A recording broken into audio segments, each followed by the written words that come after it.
This is the World Satsanga on the 31st of May 2014, and I'm just going to go over the itinerary of what we're going to talk about.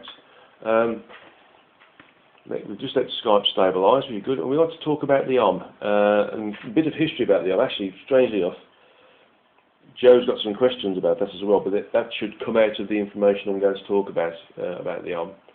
And then we've got some questions from Ulla and from Joe as well. We've also got one from Chris, but I think we might have too many questions to deal with in this particular satsanga, so we might pass them on to the next one. And then we've got an end of meet meditation, which is a oneness with the source meditation. So we're going to go to a level together where we can meet the source and be absorbed in its energy and just enjoy that for a number of minutes, about 20 minutes.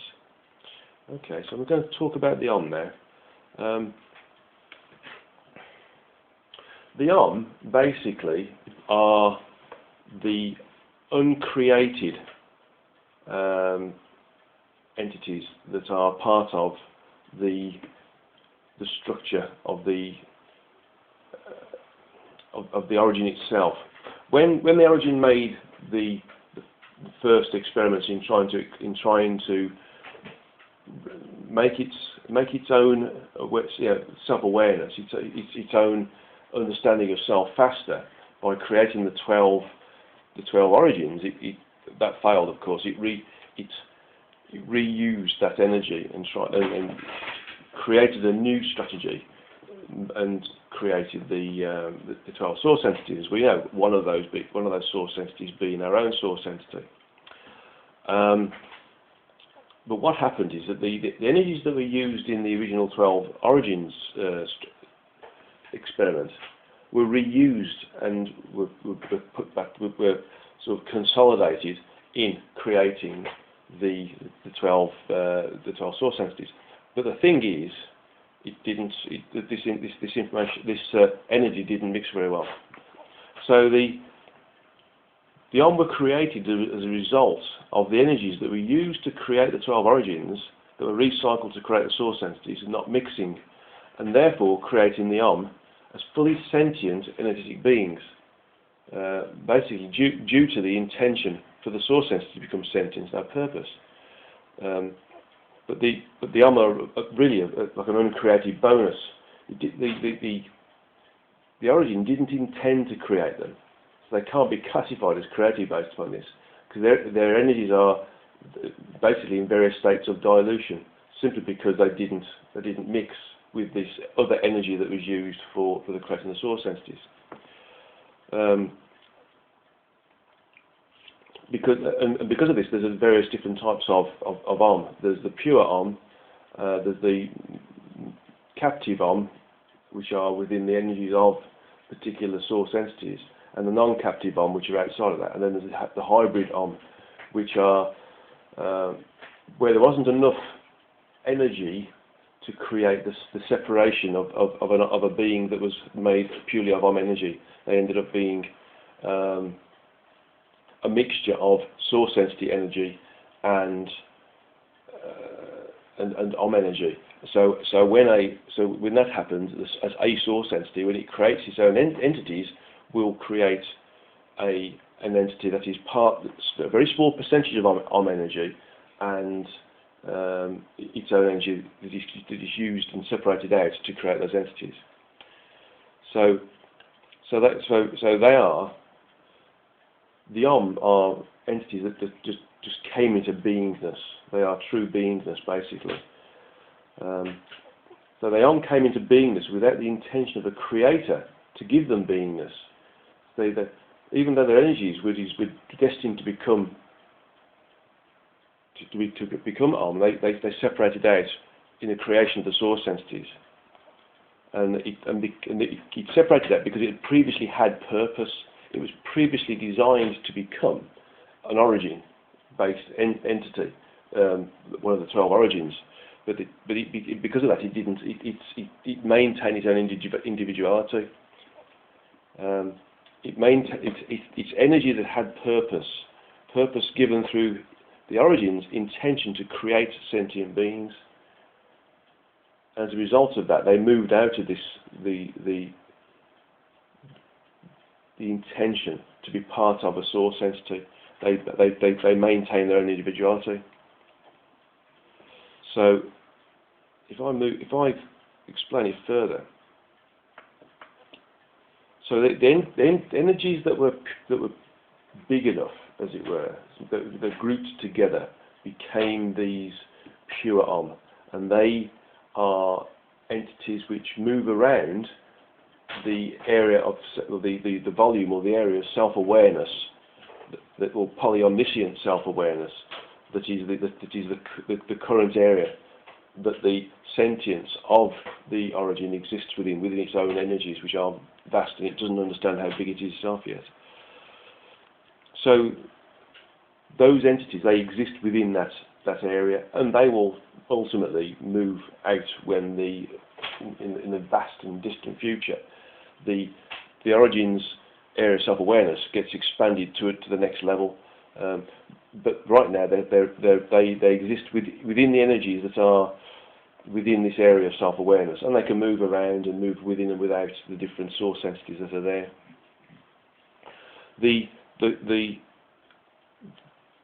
non-captive versions, they're still Om energy, but they don't have the same level of, shall I say, mass of Om energy, and so therefore, when the Origin created the source entities, it really, they didn't have enough energy to be completely independent of a source entity, but they were big enough in their Om mass, so to speak, to not be part of that source entity that was being created. So they if you like, they sort of orbit, if want a better word, they orbit around the source entity that they were destined to be part of, or destined to be a part of the energies of, but they're not within those energies. They're associated with that particular source entity, but not within it. The captive Om are Om that have, again, enough mass to be individual, but they didn't have enough mass to break away from the creative intention to be source entity. So although they're individualized entities within a source entity's energy, they don't have enough mass to break away and come outside of the energies that is a source entity. And so they can still move around and within those energies, but they can't move out. However, a pure Om can move one of those entities outside of the energies of a source entity. So they can be moved outside, but only by a pure Om. Okay, which is an interesting thing to note. Now the hybrid Om are basically energy that didn't have enough, that just did not have enough mass, and therefore it's just not big enough to be a sentient being in its own right, and so they do mix with source entity energy. And so there are individuals on this earth, and I've been fortunate enough to know, or worked with two that are hybrid source entity one, our source entity energy, and a small amount of Om energy as well. Now, the thing with these hybrids is that they are normal individuals when they incarnate, the same as everybody else is. Even when an Om incarnates, in the rare cases that they do, they have to follow the same rules as every other incarnate entity. So it's not a case of an Om is special when it's incarnate, although there are certain things it can do, but it's a case of it has to follow the same rules. When we incarnate, we are following the rules of the incarnate being. We we have to reduce our frequencies to come into the incarnate vehicle.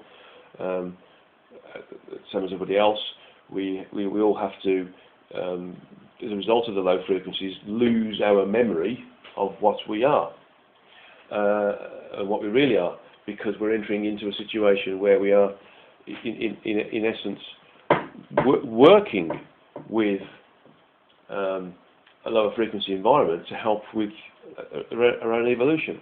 And so when we all incarnate, we all have to go through this working in almost a deaf, dumb and blind condition so that we can accelerate our evolution.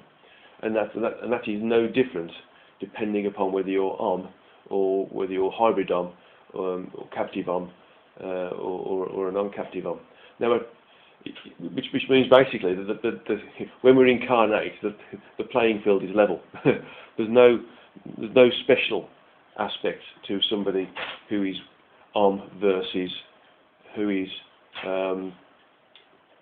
essentially a being that's been created by a source entity. Now I'm just going to wait a moment. So really, in terms of the Om, there is no, if one was incarnate, you wouldn't tell the difference between that person and a person who's an incarnate soul or aspect from an entity that's been created by a source entity, specifically our source entity. So there's no difference in them. They still follow the same rules as everybody else, except that their energy and their energies are basically a product of the energy that was reused or recycled from when the origin created the 12 source entities. The 12 origins, and then recycled it to create the 12 source entities. And so, again, it's the level of mass of that energy that dictates whether it was a pure Om, this captive Om, or a non-captive Om, or even a hybrid Om, which is a mixture of source entity energy and Om energy. Okay. So really they are uncreated. They're a byproduct. they weren't planned. The origin planned to create the source entities. The Om came out as sentient beings as a result of this energy not mixing with the source entity energy and the intention for that energy to become sentient. This energy was already programmed to be sentient when the origin started wanted to go down the 12 origin route, which failed. So reusing that energy was actually reusing energy that had already been assigned sentience, and so it wasn't going to mix, and that's basically what happened and how the Om were created. But I'm going to look at Joe's questions now, because I think there's some good questions about the Om here. If I can find it. Okay. Right. So, in essence,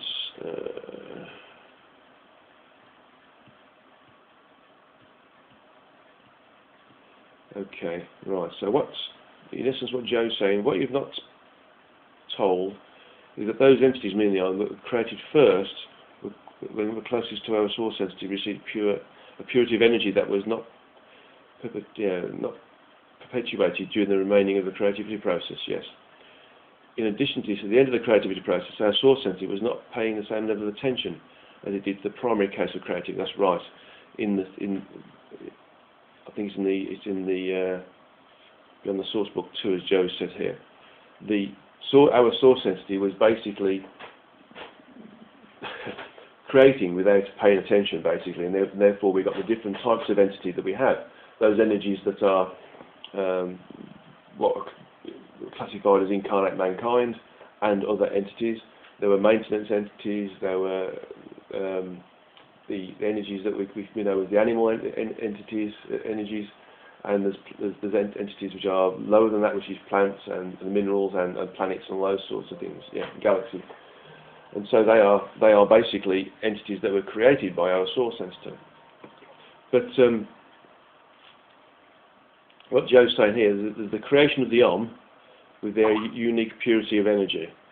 The creation of the Om was a result of this reuse of the energy. Okay, so we're going over the ground again, which doesn't matter because it's important to understand.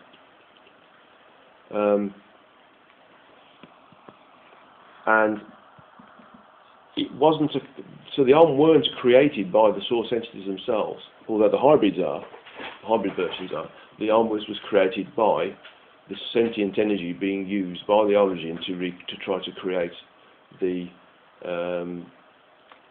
source entities. Okay, and within our source entity we have the creation of the rest of us, as it were, which is absolutely everybody else is created within the source entity, within the multiverse, was created by our source entity, and that's all the sentient beings. That's animals, plants, suns, and galaxies. Okay, so that's exactly what we are right now, basically. Now,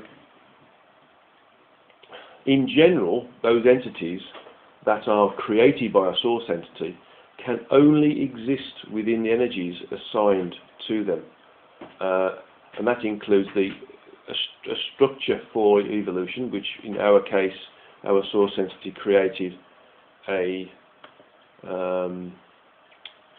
multiverse that we can evolve through. And when we reached our evolutionary maximum by going up to the 408th frequency, we can, should we decide to do so, commune with our source. We can become one with the source again, but we still maintain our individuality. So it's almost like rather than being a sentient entity that has used or is using a body of energy of various different types, we can re-merge that body of energy or that sentience back with the source, should we decide to do so at the end of our evolutionary level, our evolutionary cycle, by working the way through the multiverse. And we can also regain that individuality as well if you want to move back out to that level of communion. And Lily's just asked a question here. What is the purpose of forgetting and why we forget when we incarnate? Basically, the whole point of being at this level of frequency is to experience this level of frequency, which is low. If we remembered everything we did previously, we absolutely negate the point of being here, because the whole point of being here is to work things out in a low frequency environment. It's a little bit like trying to work out how to get to the centre of a maze and get back from the centre of the maze back out the other side. If we had, for instance, helicopter vision, where we could look down into the maze, we'd see exactly how to get there very easily, and we'd see how to get back out again very easily. So we wouldn't have learned anything. Whereas if we go into the maze without this helicopter view of what the maze looks like, we have to learn the different routes, the different lefts and the different rights to get to the centre of the maze, and come back out and retrace those steps to come back out again.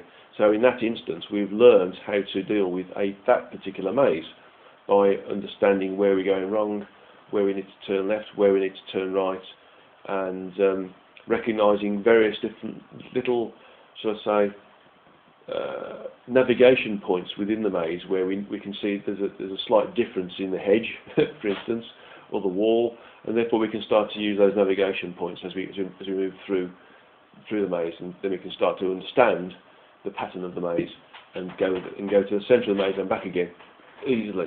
But in doing that, we've learned something. We've learned how to navigate through the maze by doing left and right, so we've learned how to use the various different small or minor differences in the walls or the hedge of the maze to help us with our navigation as well. So we forget so that we can learn more, or we can experience more and work with the environment in the way it's supposed to be worked with, which is that we come down here to experience it, learn and evolve with it, but without any real prior knowledge, other than using our intuition, of course, which is also the opportunity that we can do.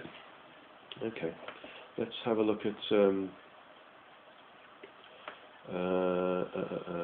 other questions here.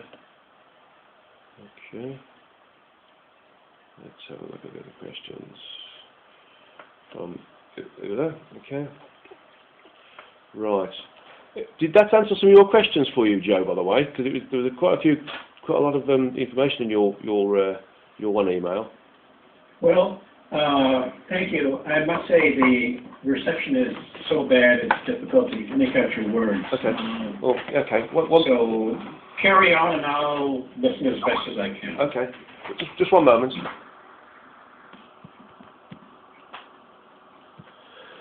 Thank you. Okay. So looking at Ula's question here, this is parallelism. What is the difference between simultaneous life parallelism, where one aspect is a multiple concurrent lives as different species and frequencies, which all have event-based parallelism of their own? Whoa. Okay. Good question. Versus event-based parallelism, if just one human lifetime, in brackets with parallel versions in branches, which eventually converge into singularity. Is there true parallelism versus, is it just event-based parallelism everywhere? Right, okay. Parallelism, my understanding of it, in effect,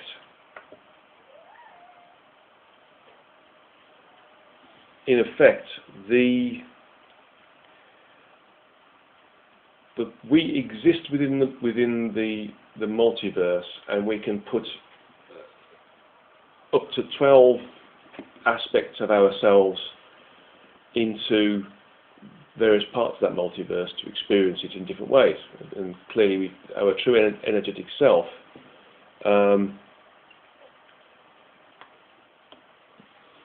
does this by projecting those aspects into it, what we call the soul. Okay. The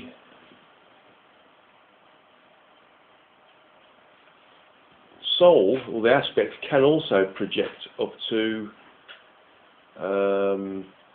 12 shards as well. So there's a possibility of having 144 different aspects of ourselves experiencing simultaneous existences.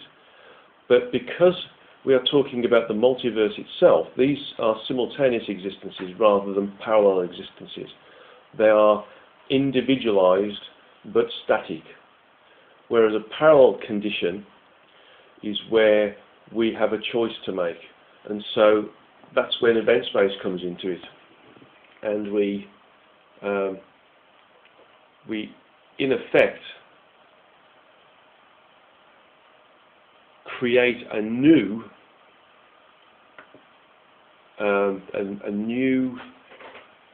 environment that we exist within, and another version of ourselves, basically. So if we think of it in terms of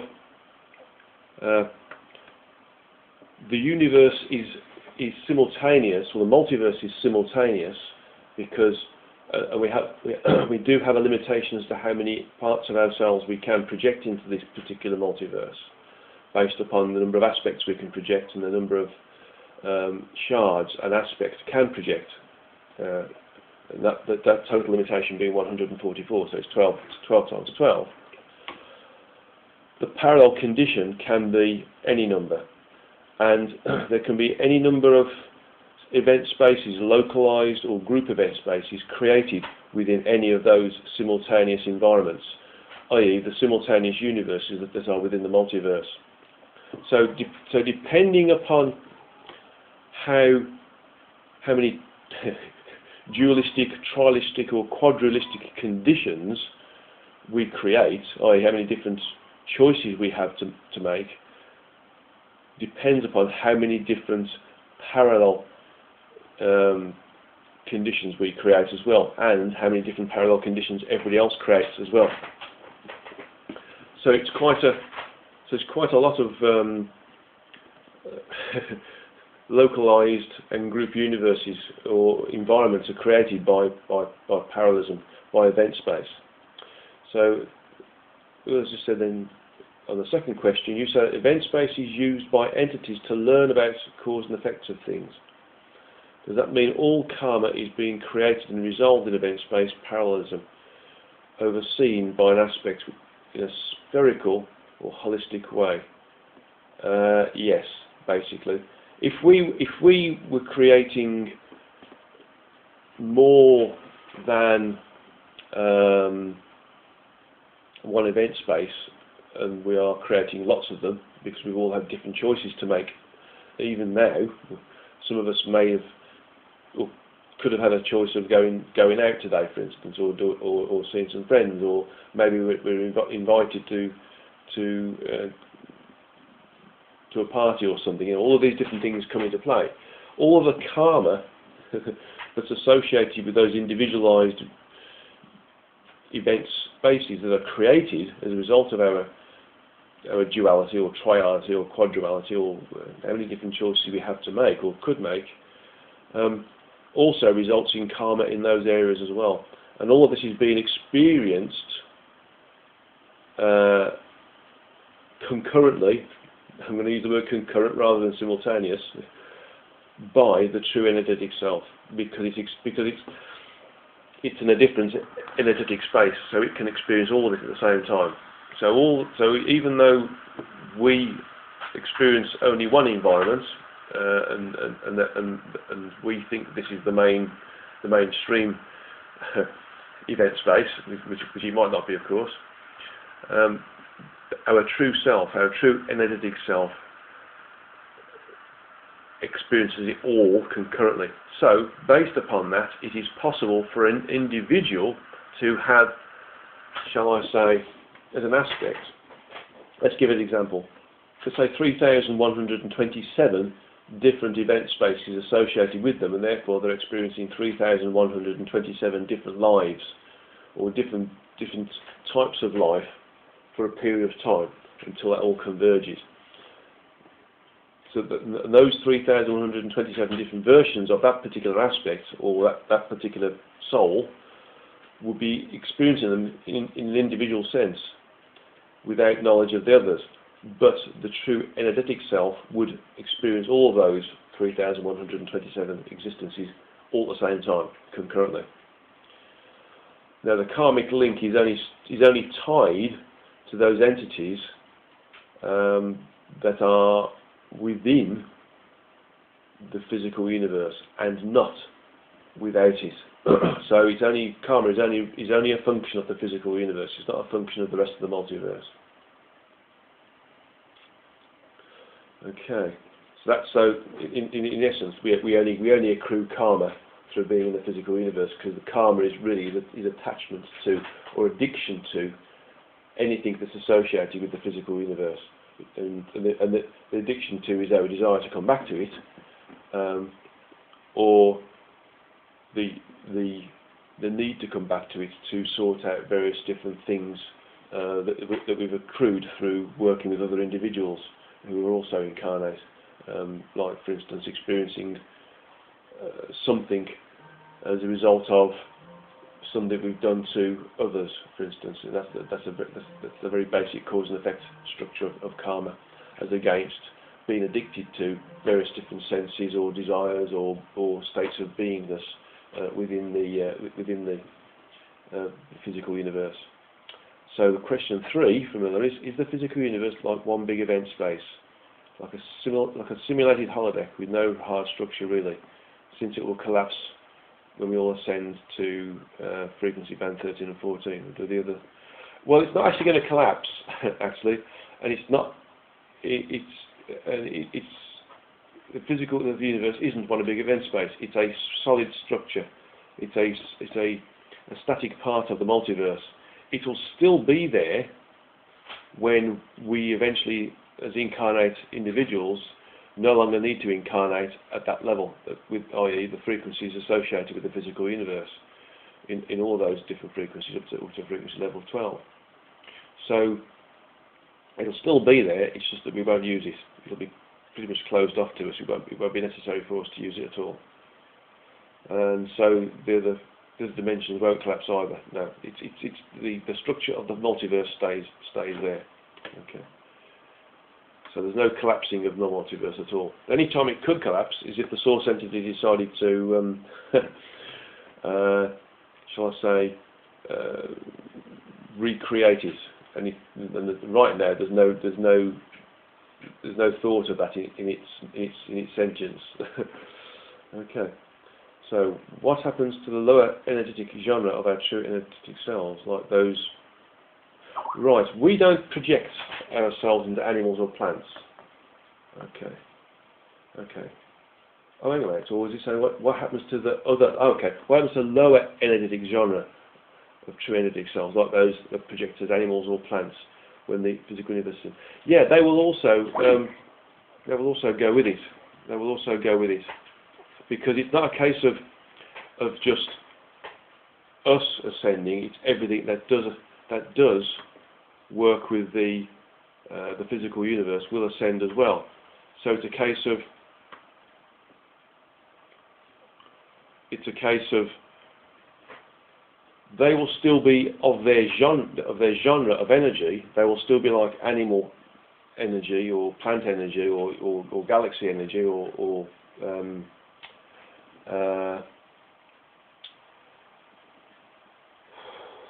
planet energy, but they will be a higher frequency still. So they'll still have their genre, but they will also ascend with us because they'll be part of the ascension process when we've gone past this point where the experiment with the Earth, in terms of this free will works, and everything else will have free will in the universe after that, and then we go past the 12th level, and then go into the 13th and 14th. But everything in the physical universe will go.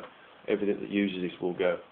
And those entities that incarnate as animals or plants will also go as well. Okay. Right. Wow. And then, that's another question about the white children. The white children is something I picked up when I was in China, which surprised me, basically.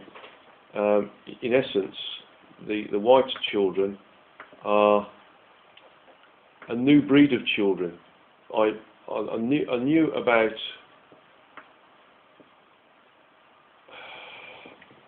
hybrids, which are a hybrid of the crystal, rainbow, and indigo children.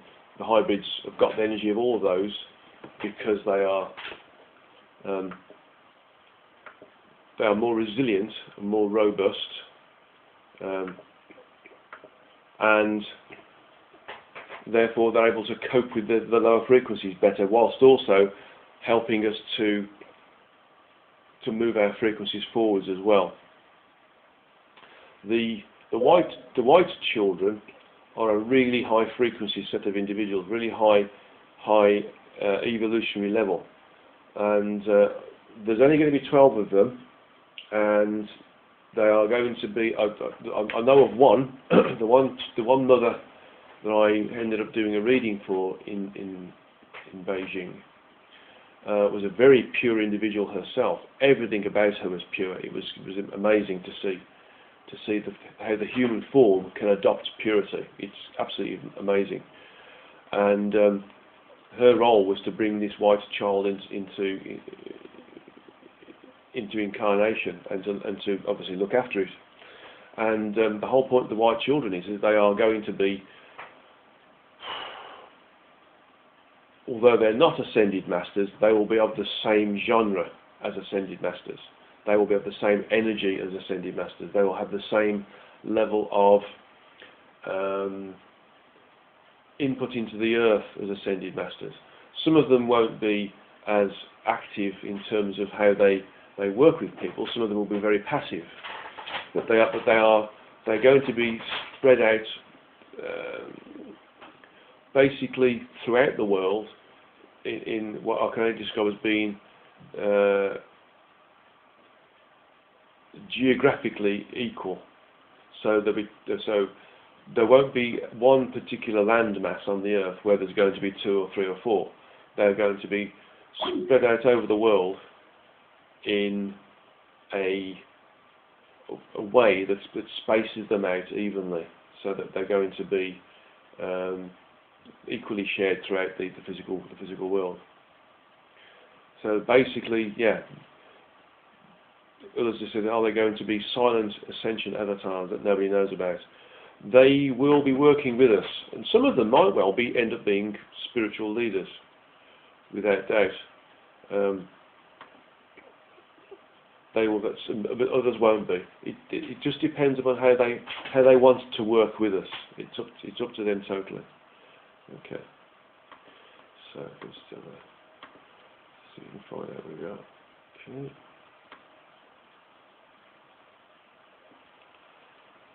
Okay, lost. Okay, Marnie's back on again. Good. So what else? Let's see. Let's have a look at these questions. Do the children become as fully aware, fully functional, high-frequency aspects in the body from birth, like Jesus, or will they develop their functions later in life, like Buddha? No. Actually, Jesus had to develop his functions as well. He had to receive training from the Essenes and also from Babaji, as it happens. Jesus did. So they will also have to become slowly aware and awake, but their level of awakefulness will be much higher than the average person, even a high quality spiritual individual. They will become much more aware than those, but they will have to work on themselves as well, because of course they being here, that, like everybody else, they will have the rules of incarnation to follow as well. And so they will be, in essence, functioning higher, but they'll have to work on themselves to get to that level of high functionality. And are these children projected from source level or below? What about the mothers? You said they're the highest level. What about the mothers? You said they were the highest level you'd ever read. How are they able to incarnate in human form at Earth's current frequencies? Basically, they're protected. So these children are they're true energetic selves, like everybody else who's here, a projected part of themselves into the physical form. But in general, it's only a single aspect that is projected, so that they will not have any other aspects projected into the physical. So they won't have a soulmate, for instance, or a group soul or anything like that, because they'll be the only aspect that's projected into the physical. And the mothers are the highest I've ever read. Yeah, I mean they're basically very, very high frequency individuals coming from very high from the 6th full dimension upwards. I've seen people in the 6th and the 8th full dimension as these mothers. And basically they're protected. They are beyond karma. They won't get affected by karma. They will not get affected by anything that happens in the physical universe. They will be able to exist and come and go in one lifetime. They won't need to come back to sort out any karmic influence or any part of the karmic cycle at all. So that's what... that's a bit about the white children. I think Joe's got another question here. Okay. Does that help you, Ulla, at all with that question, those series of questions?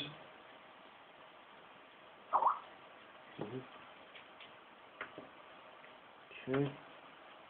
Okay, she says thank you. Right. Good. I'm going to look at see if I can answer Joe's questions. Joe's first questions. What year? Okay, Chris has just asked what year will they be born? They're being born now.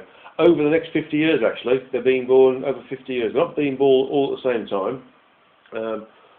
I've picked up one so far, and they'll be born over the next 50 years. So they're going to be coming in gradually. Okay. Okay. Right. So let's have a look at Joe's first set of questions. Okay. It says on page 3 of the Beyond the Source book, you referenced the inevitable ascension of the Earth and its inhabitants. Okay. Okay, and they said, having been burned, well, the heavy emphasis on the 21st of the 12th, 2012, speaking for others, yes, and there's lots of other very influential spiritual people who've been burned by this date. Joe's asking these questions. Will ascension be detectable, measurable, or a measurable event, or is it just a gradual growth? Yes, it's just a gradual growth basically, and we're ascending right now. And because we're ascending slowly, we don't notice that we're ascending. So this knife edge ascension that people want is never going to happen because it relies on a critical mass to get there. But a critical mass can be created and it can be uncreated. So if the critical mass relies on a certain number of individuals, and those number of individuals drops by one, for instance, then there's a possibility we could descend as well. That's not being allowed to happen apparently. So in essence, what we've got is a very gradual, slow ascension, which is happening all the time, and we gradually move up. And because we gradually move up the frequencies, we get used to it.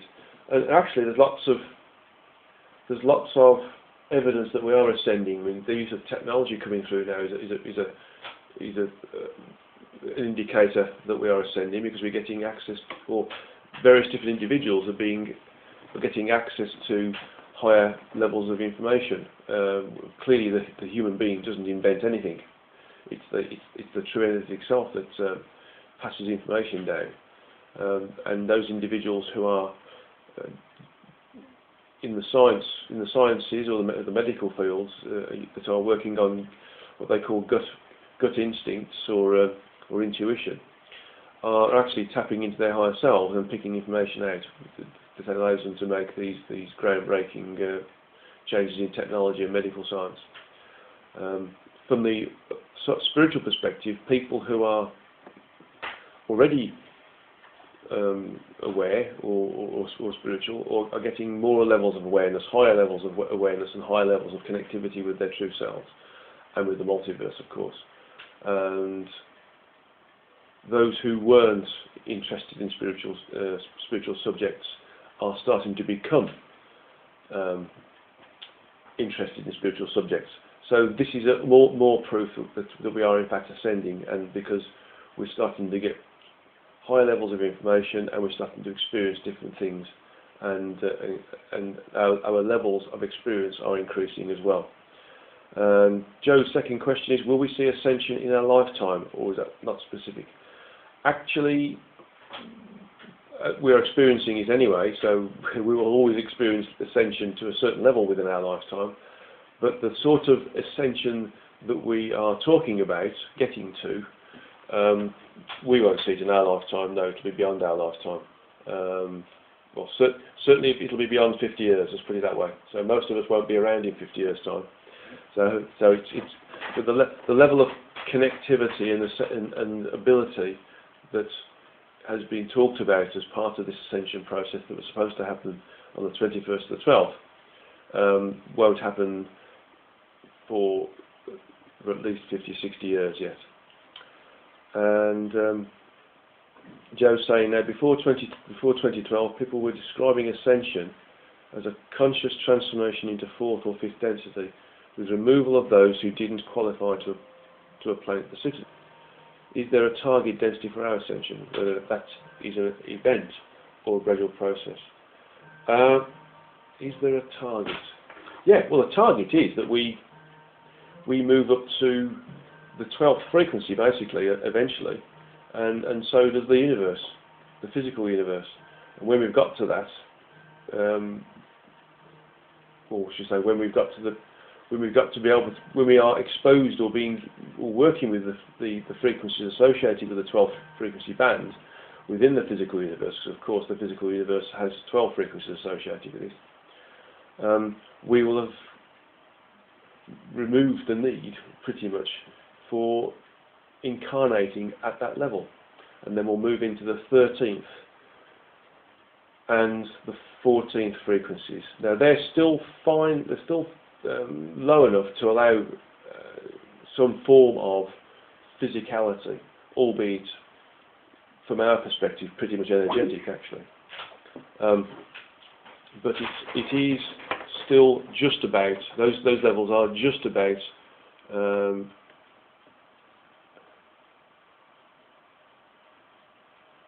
they're just about low enough to allow some form of incarnate vehicle. Okay. Okay. So I'll just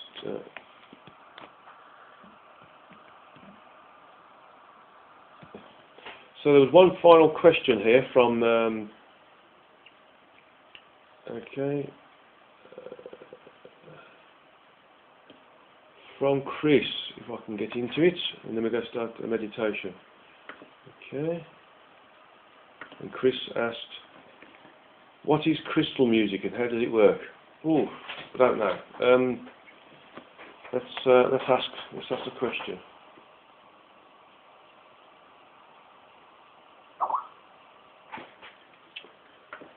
What is crystal music and how does it work?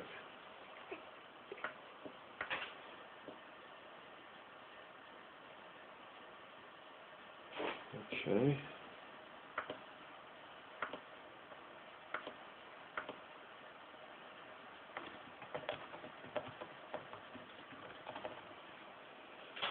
Okay, so crystal music is what I've just been told. It's like I've just been told it's music of the spheres. Basically, it's almost the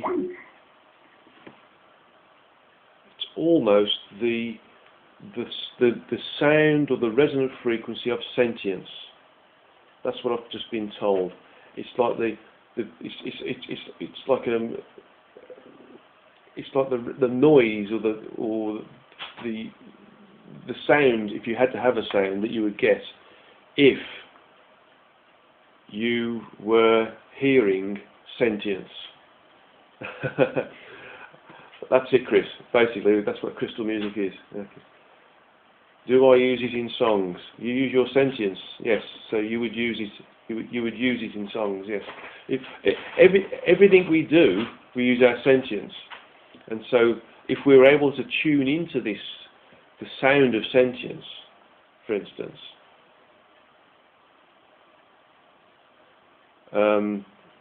then you would hear this crystal music I've just been told. But I've got no idea what it sounds like. But other than the fact I'm told it's the music, it's almost like the music of the spheres. Okay. And Chris just says, how do you use this? Just by using your sentience. When you create, you're using your sentience. Okay. It's every time we create, we are using our sentience. Every time we do something that has our intention behind it, we are using our sentience. And therefore, if we were to use our sentience and we were able to tune into the sound of sentience, we would hear this music, or this music of the spheres, or what Chris has called crystal music, when we are in a creative function. Okay. Right. Okay. Does anybody have any other questions on this? Because I think we need to move into the meditation now. Okay. Right. Okay.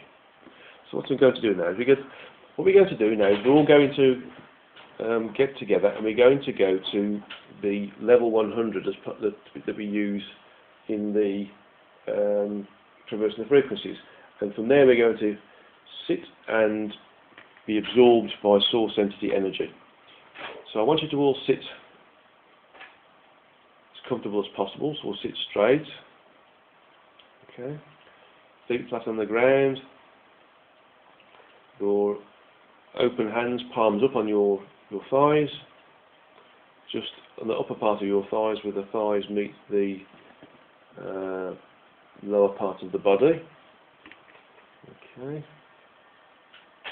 Close your eyes and put your closed eye vision on and focusing it onto the area of the third eye, which is in between the two eyebrows and above the bridge of the nose.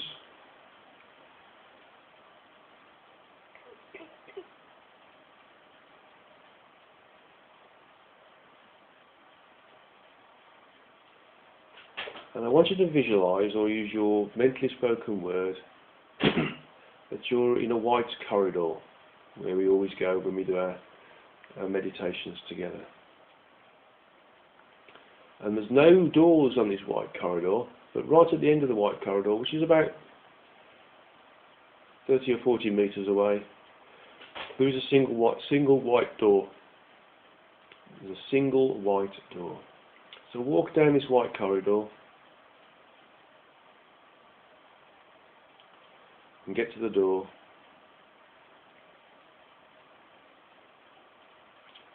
Okay. And open the door. And in the door is a white room with 3 chairs there. Okay. In the middle chair, you see me sitting. Okay.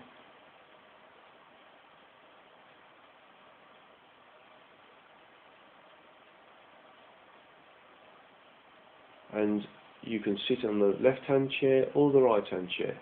And I want you to hold my left hand with your right hand, or my right hand with your left hand, just to connect with me.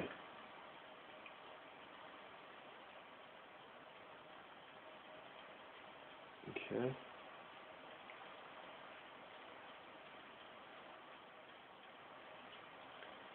It doesn't matter which chair you go into, and you can all sit in the right hand chair if you wish, it doesn't matter. All you're going to do is just hold onto my hand with your my right hand with your left hand, or my left hand with your right hand, just to connect in. Okay.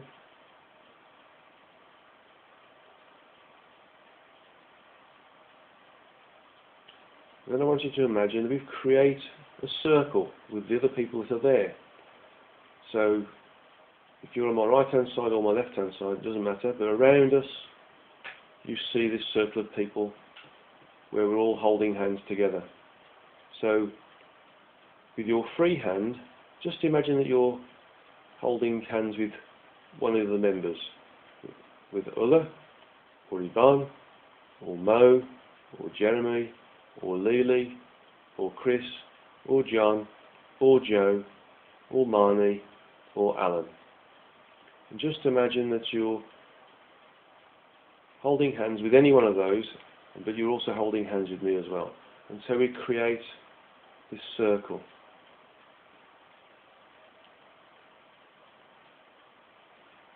So everybody's connected to everybody else via the hands.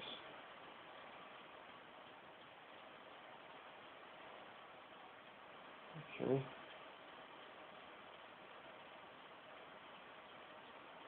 Now, because we're going to go to level 100, see the source, and we're going to be exposed to source entity energy, we don't need to make any other connections between ourselves, because we're not going to operate in that level of synergy associated with this meditation. Okay, so we just need to hold these hands. And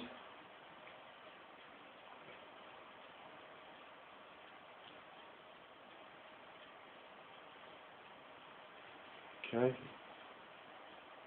Now with my intention, I take the whole room with us.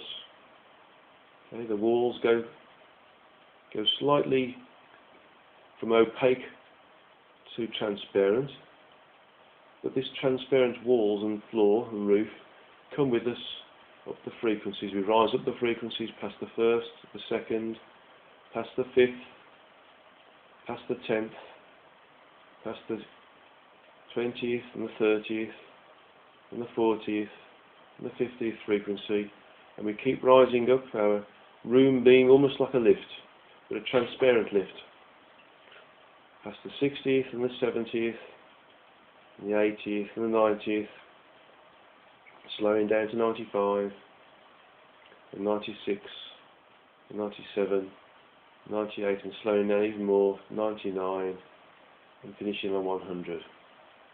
And our lift, or our room I should say, which is acting as a lift, is now at the exact centre of the simultaneous universe represented on this 100th frequency level. This is the 89th. the 89th simultaneous universe.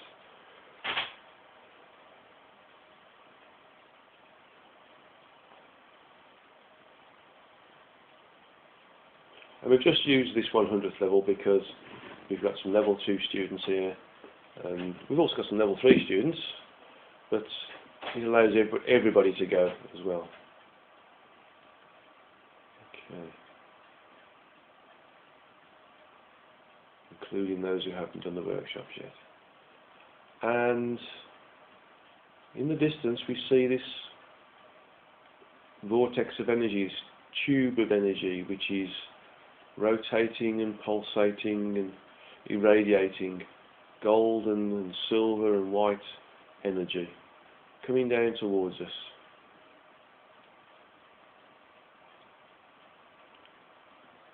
And this energy comes closer and closer and closer. And this is the source entity creating an interface with us so that we can become part of it and it can become part of us whilst we're in our slightly individualized state and also in our incarnate state.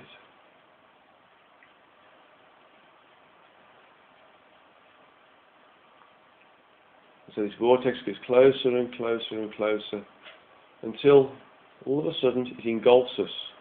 It fills the transparent walls of our room that we're using as a lift.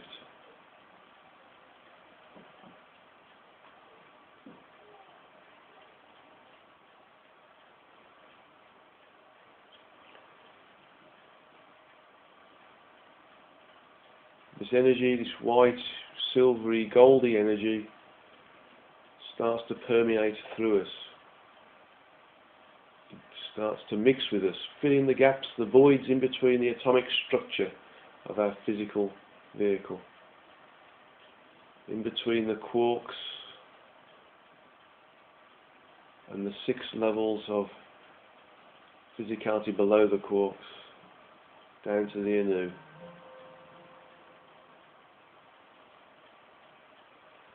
So that we are all part of the same energy. There's no distinction between us and the source.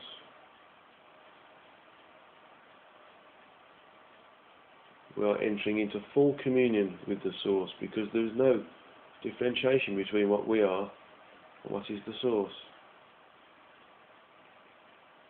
There is only source entity energy. There is no Guy, there is no Ulla, there is no Yvonne, there is no Mo, there is no Jeremy, there is no Lily, there is no Chris, there is no John, there is no Joe, there is no Marnie, and there is no Alan. There is only source entity energy. So we're going to stay here for a few minutes, just being source entity energy.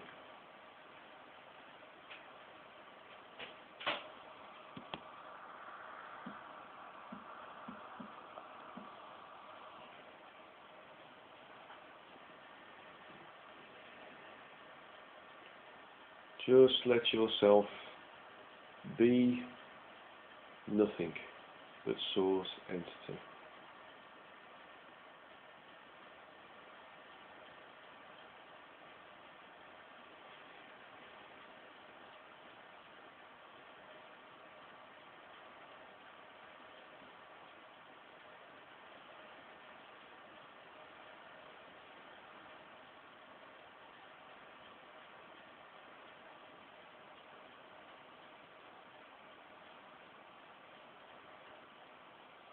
We are one with the source right now, and the source is one with us, and we are the source.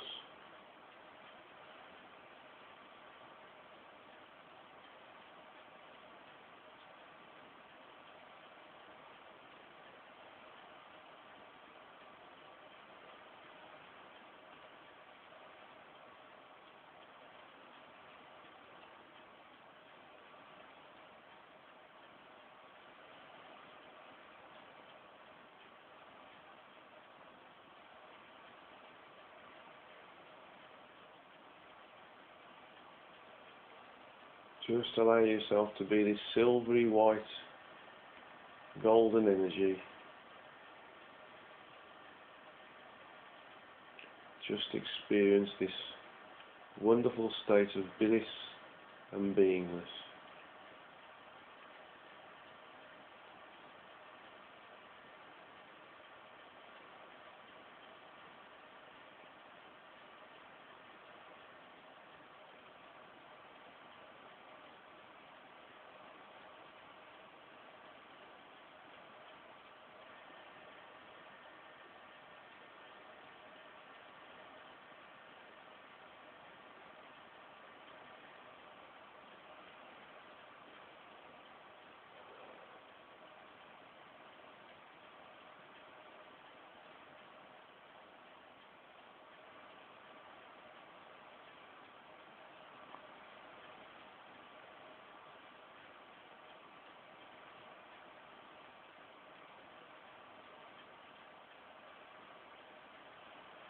Just notice how different you feel now that you're part of the source entity energy in this particular way,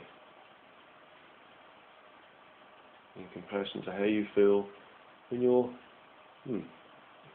shall I say, fully in your physical body.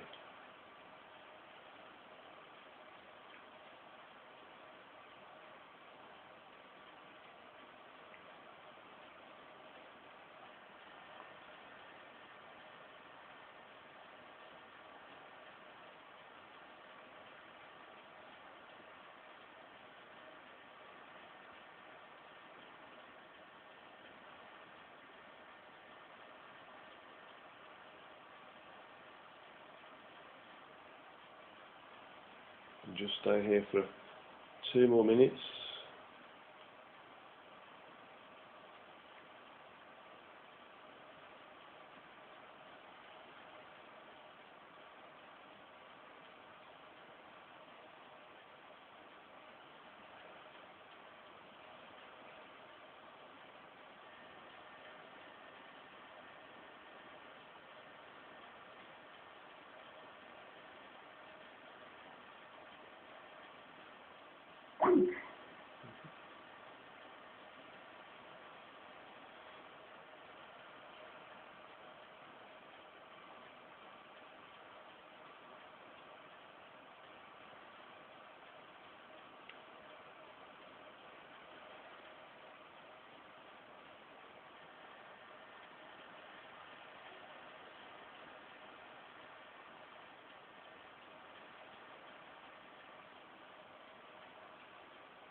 Try to record how you're feeling now in your, what I call your energetic memory, so that you don't forget.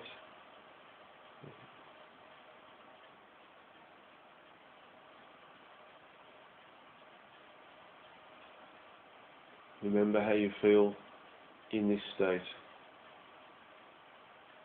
And if you want to later, when you play the recording back, you can go back to the same place again. And so now we have to come back to the earth level, so the source gradually starts to individualize us again, so the energies start to move away from the voids in between the atomic structure of our physicality, leaving us as individual beings, still within our room, which we're using as a lift, but still around us, but we now become individualized again. We are whole individuals now, individualized units of the source, not one with the source. Knowing we can seek oneness with the source at any time in meditation, through this particular method if we wished. But right now we need to come back into individuality.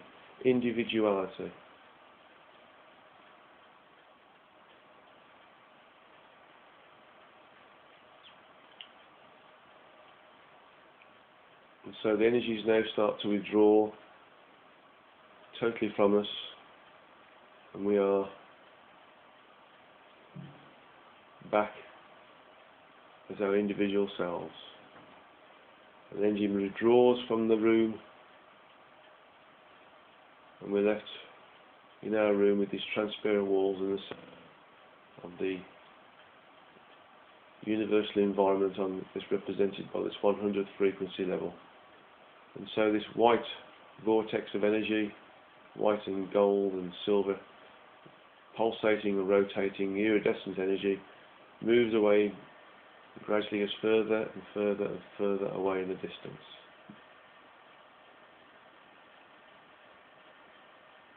And then suddenly it's gone. But we still have some residual energy from being in communion, in oneness with the Source. And that stays with us. And so now in our circle we can come down the frequencies. So I bring the room down from 100 down to 95, and accelerating it to 90, and 80, and 70, and 60, and we keep going lower to 50, to 40, to 30. We're starting to feel a bit heavy now. 20, and 10, and slowing down to 5, and 4,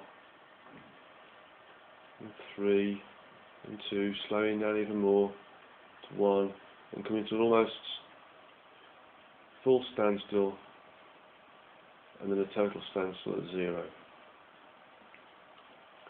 And the walls of our room become opaque again, so we have a nice white floor and walls and ceiling.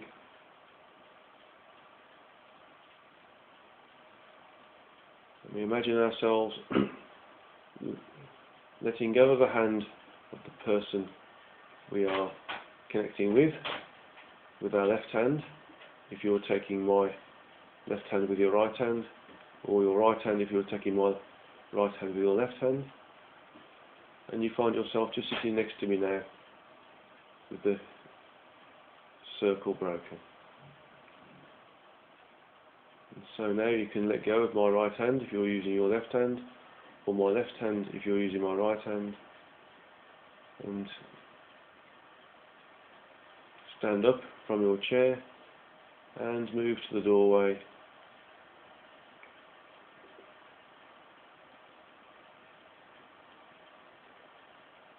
Okay. Open the door and close the door behind you, and walk back down to the end of the corridor where we entered this space. And slowly and gradually open your eyes and come back into the room that you're in. And if you have some water there, drink some water. If not, any other liquid would be useful, or take some water later. Slowly come back into the room and know that you're all whole, and that you've still got some residual energy there from being with the Source. Okay. Okay, so how do you all feel? How do you feel, Lula?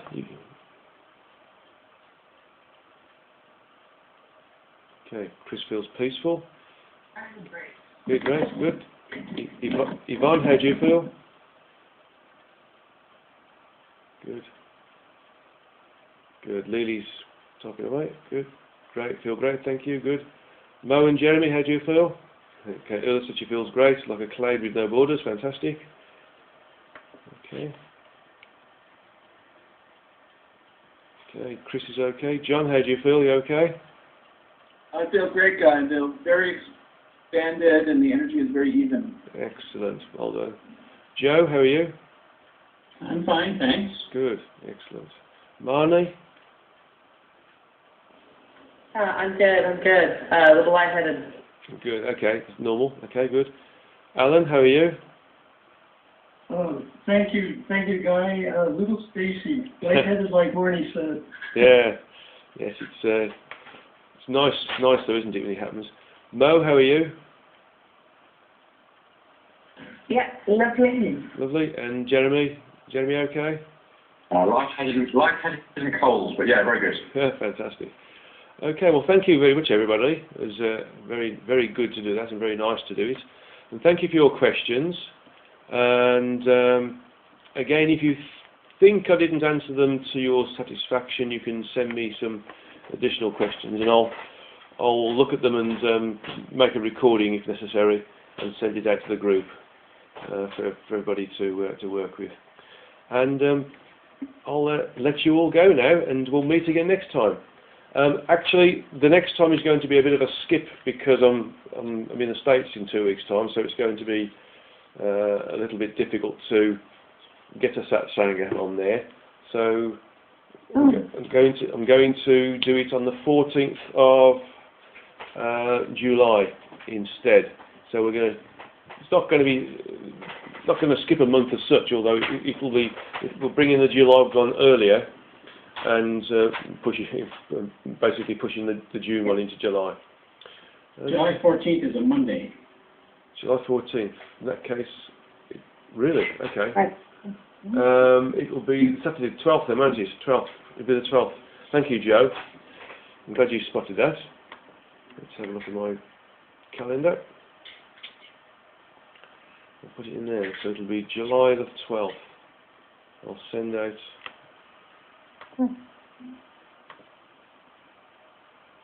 Bye, guys. Yes, okay, right.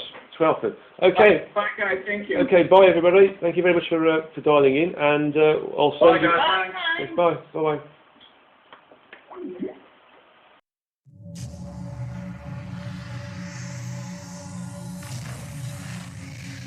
Did you see the aliens in Crete?